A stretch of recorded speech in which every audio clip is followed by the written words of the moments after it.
नमस्कार मित्रों, आज हम 12th आर्ट्स हिस्ट्री के ऑनलाइन क्लास में भारत के वैभवपूर्ण अतीत में भारतीय इतिहास को जानने के साहित्यिक स्रोत, पुरातात्विक स्रोतों के बारे में पढ़ चुके थे। आज हम पढ़ते हैं भारतीय संस्कृति का विश्व में संचार। ठीक है, देखिए, भारतीय संस्कृति का विश्व में संचार।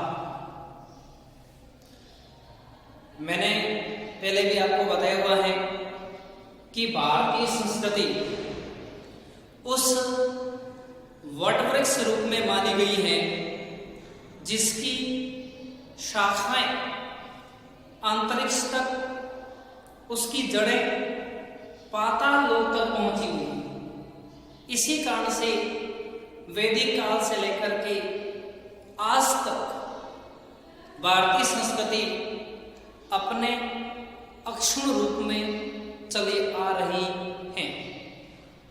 विदेशी आक्रांताओं ने संस्कृति को मिटाने का प्रयास किया, लेकिन इसमें वो सफल नहीं हो सके, क्योंकि हमारी संस्कृति में आध्यात्मिकता है।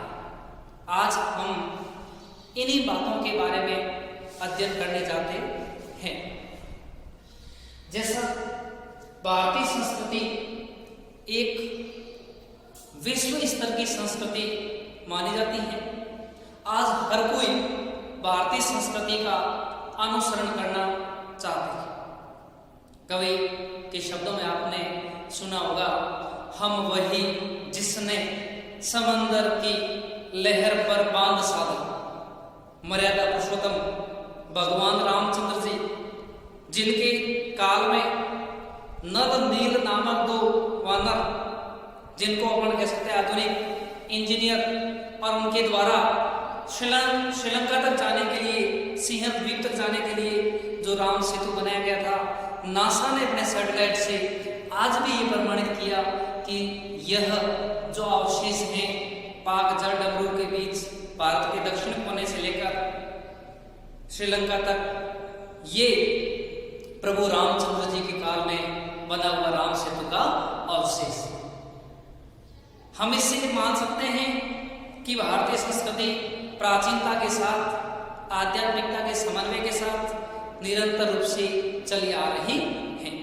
जैसे भारतीय संस्कृति के बारे में और भी अपन देखते हैं कि विश्व में इसने कैसे संचार किया है, तो आप देख सकते हो कि चीन की महान दीवार, चीन की महान दीवार आपने देखा होगा, विश्व में सबसे बड़ी दीवार कौन सी दीवार बन जाती है?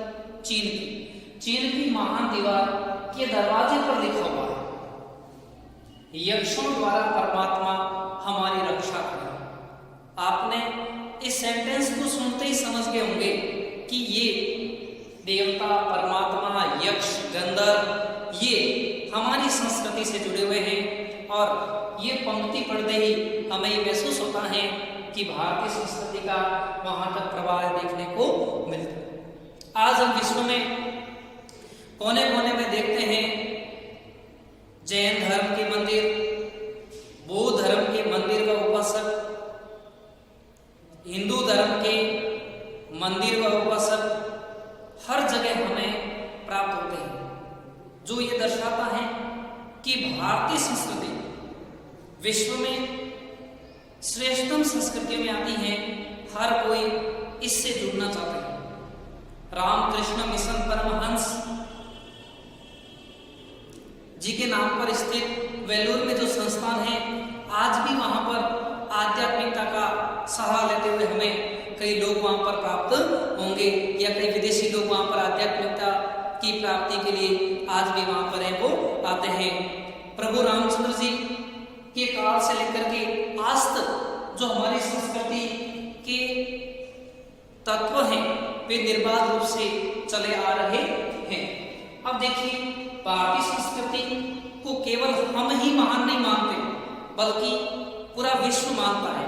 मैं आज आपको आपके इसी विश्लेषण के माध्यम से जो उसमें पाश्चात्य विचार, पश्चिम के जो विचार हैं, उन्होंने किस प्रकार से भारतीय संस्कृति का गुणगान किया है, गौरवगान किया है, उसके बारे में मैं आपको आज समझा रहा हूं। तो देखिए, सबसे पहले अपन देखते हैं इतिहासकार पाश्चात्य, जिनका नाम है मयूर। ये देखते हैं कि भारत का प्राकृतिक सौंदर्य, उसकी भव्यता, विविधता और वनस्पति उत्पादन में उसके समकक्ष कोई दूसरा नहीं। समझ गया? यानी भारत का प्राकृतिक सौंदर्य, भारत की भव्यता, विविधता और वनस्पति उत्पादन में भारत है वो श्रेष्ठ माना जाए। इसी तरह से इतिहासकार रेले, जिन्होंने बताया कि प्रथम मानव प्राणी का निर्माण, सबसे पहले मानव प्राणी का निर्माण भारत खंड में हुआ था। इसी तरह से कर्नल ऑलकॉट, मैडम ब्लवर्स की कर्नल ऑलकॉट आपने नाम सुना होगा। कर्नल ऑलकॉट ने मानव संस्कृति का उद्गम स्थल है वो किसको माना? भारत को। ये इतिहासकार ये दर्शाते हैं कि भारत की संस्कृति विश्व में श्रेष्ठ संस्कृति है और भारतीय संस्कृति का विश्व में संचार हुआ है और उसी कारण से विश्व में कई प्रकार के ज्ञान विज्ञान में वृद्धि हुई। इसी तरह से फ्रांस के प्रसिद्ध दार्शनिक व इतिहासकार वाल्टेयर ने लिखा है कि जब उनको ऋग्वेद की प्रति भेंट की गई, चारों वेद के समान विश्व में किसी ग्रंथ को नहीं माना जाता है, इतना श्रेष्ठ वेदों की महत्ता बताई गई है। तो जब उनको ऋग्वेद की प्रति भेंट की गई, ऋग्वेद की कॉपी भेंट की गई, तो उन्होंने अपना कर्तव्य भावना या उसके प्रति सम्मान भाव दर्शाने के लिए उनके मुंह से निकला था कि यह प्रति यानी यह ऋग्वेद के प्रति इतनी महत्वपूर्ण है कि विश्व में इसके समकक्ष और कोई भी नहीं है। एवं पाश्चात्य राष्ट्र, पश्चिमी राष्ट्र अर्थात यूरोप जैसे राष्ट्र हमेशा भारत के अर्थात पूर्व के ऋणी रहे। इस पंक्ति से भी स्पष्ट होता है कि भारतीय संस्कृति का अपने आप में कितना महत्व था। इसी तरह से इतिहास का मैक्स मूलर, काफी नाम चर्चित है, सुना होगा, आर्यों की उत्पत्ति के बारे में इन्होंने अपना मत दिया था और भारतीय इतिहास में काफी जानने में पश्चिमी विचारक में इनका नाम आता है। तो इन्होंने लिखा था कि मानवीय अंतःकरण एवं बुद्धि की परिपूर्णता, मानव का अंतःकरण और बुद्धि की परिपूर्णता व शक्ति और इसके अलावा गूढ़तम रहस्यों का विश्लेषण है वो अन्य किसी देश में नहीं है। वो है तो वो कहां पर है?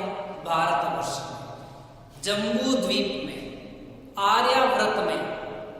ये इतिहास का मैक्स मूलर है वो कहते हैं। मैक्स मूलर यहां तक कि कहते हैं कि भारतीय संस्कृति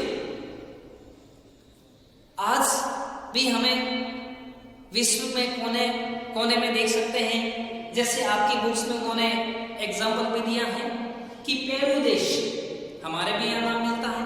पेरू देश किसके लिए है? दक्षिण अमेरिका के लिए, साउथ अमेरिका। पेरू देश, वहां के निवासी अपने आप को सूर्यवंशी मानते हैं। अब तो आप समझ गए होंगे, सूर्यवंशी, चंद्रवंशी, ये शब्द कहां से जुड़े हुए हैं? भारत से जुड़े हुए।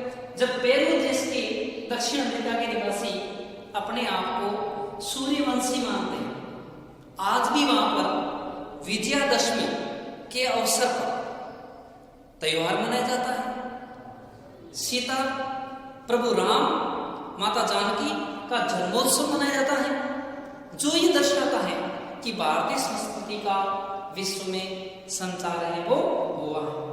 इसी तरह से अग्नि पुराण, अपन ने विष्णु पुराण में पहले पढ़ा था कि उत्तर में हिमालय से लेकर दक्षिण में समुद्र तट तक का जो क्षेत्र है वो भारतवर्ष है। ये विष्णु पुराण में उल्लेख मिलता है। अभी देखते हैं अग्नि पुराण। अग्नि पुराण में भारत के लिए जम्बू द्वीप शब्द मिलता है और हमारे आसपास के समुद्री क्षेत्रों के लिए दीपांतर शब्द मिलता है। कौन सा मिलता है? दीपांतर शब्द है वो प्राप्त होता है। अग्नि पुराण में भारत के लिए जम्बू द्वीप समुद्री पार क्षेत्र के लिए दीपांतर शब्द प्राप्त होता है। इस तरह से भारत के बारे में वर्णन मिलता है कि ब्रह्मा, म्यांमार, इंडोनेशिया, जावा, सुमात्रा, अफगानिस्तान तक का पश्चिम उत्तर का इलाका, ये सब भारतवर्ष के नाम से जाना जाता था। और हमारे यहाँ के इतिहासकार विश्व में गए और उन्होंने वहां जाकर के अपने अपने धर्म का है वो प्रचार किया था और अपनी संस्कृति को वे अपने साथ है वो लेकर के है वो गए थे। और आज उसका जीता जागता उदाहरण हमें विश्व के कोने कोने में भारत की संस्कृति रूपी जो मंदिर, आध्यात्मिकता, विश्व शांति की संदेश देखने को है वो मिलते हैं। इसके अलावा अपन देखते हैं हमारी संस्कृति में वसुधैव कुटुंबकम, कौन सी भावना है? वसुधैव कुटुंबकम, कितनी पवित्र और श्रेष्ठ भावना। वसुधैव कुटुंबकम, समझ गए? वसुधा, पृथ्वी, सारी पृथ्वी है वो हमारा कुटुंब है, हमारा घर है, हमारा परिवार है। ठीक है। सर्वे भवन्तु सुखिनः, सर्वे भवन्तु सुखिनः, यानी सभी लोग हैं वो सुखी रहे। विश्व शांति, हमने कभी साम्राज्यवादी नीति नहीं रखी। हमारा हमेशा दृष्टिकोण है वो राष्ट्रवादी रहा। हमने कभी किसी पर पहल नहीं की, लेकिन अगर किसी ने हमारे ऊपर पहल की तो हम एक भीरू या कायर की भांति चुप भी न बैठे, हमने उसका मुंह तोड़ जवाब भी दिया। ये श्रेष्ठता हमारी संस्कृति में है। इसीलिए आज भारत को जगत गुरु, विश्व गुरु का दर्जा प्राप्त है। मैं आपको वर्तमान समसामयिकी की ओर ले जाना चाहता हूं और वर्तमान समसामयिकी में भी अगर आप देखते हैं तो आज भी अखबारों के माध्यम से, टीवी न्यूज चैनल्स के माध्यम से आपने देखा होगा कि संपूर्ण विश्व का ध्यान भारतवर्ष की ओर, इस कोरोना महामारी में भी जो भारतवर्ष की ओर वे एक आशा की नजर से, एक नए उजाले की नजर से देख रहे हैं, ये हमारे पूरे विश्व में एक श्रेष्ठता को दर्शाता है। प्यारे बच्चों, आपने 21 जून का दिन आपको पता ही है पूरे विश्व में क्या मायने रखता है। यूएनओ में जब हमारे देश के प्रधानमंत्री द्वारा 21 जून को योगा दिवस के रूप में मनाने का प्रस्ताव रखा तो यूएनओ के 177 देशों के आसपास राष्ट्रों ने एक ही स्वर में सहमति प्रदान की और आज भी संपूर्ण विश्व में योगा दिवस 21 जून के रूप में मनाया जाता है। ये भारतीय संस्कृति का एक श्रेष्ठ व अद्भुत नमूना माना जा सकता है। आप समझ गए होंगे भारतीय संस्कृति की विशालता के बारे में। इसके बाद हम आगे अपने नेक्स्ट अध्याय में, नेक्स्ट टॉपिक में इसके बारे में और भी आगे विश्लेषण है वो करेंगे। Thank you.